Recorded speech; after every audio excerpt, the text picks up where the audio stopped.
Oh, bonjour Anissa Mbida. Bonjour Mathieu, bonjour à tous. Je vous dis bonjour, même si on vient de se croiser en studio. Je vous ai vu sur les 2B3, sur les Worlds Apart. Vous aussi, vous avez quelques souvenirs qui sont remontés à la surface. On parle beaucoup de la pollution de l'air extérieur, mais on oublie, Anissa, souvent celle de l'intérieur. C'est pourquoi il est recommandé d'aérer régulièrement son appartement ou sa maison.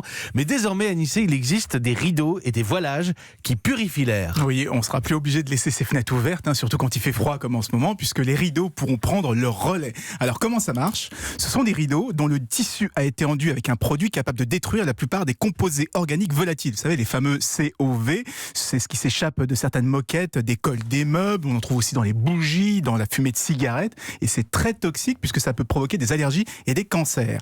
Eh bien, d'après les tests, il suffit de 4 jours au rideau pour détruire 90% des aldéhydes ou des formaldéhydes en suspension dans une pièce. Et ça reste efficace combien de temps ? Alors ça, c'est le bémol, puisque l'efficacité baisse à chaque lavage, et au bout du 5e, on se retrouve avec des rideaux totalement ordinaires. Alors vous lavez souvent vos rideaux ça dépend si on a beaucoup de poussière chez soi. On a le temps un peu, pardon. Ouais, mais bon, c'est pas... En tout cas, je reconnais, j'ai pas repassé de rideau depuis longtemps.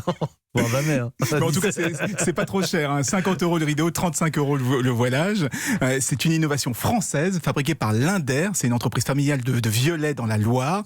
Et il faut savoir que les Français sont très en pointe dans ce secteur, puisque ce sont aussi les premiers à avoir développé la première peinture qui est à la fois dépolluante ou anti-odeur. On la doit à des Normands qui s'appellent Onip. Il y a plein d'autres exemples comme ça. En fait, dès que la peinture ou les rideaux font un petit peu plus que décorer la pièce, vous pouvez être sûr que les Français seront parmi les leaders.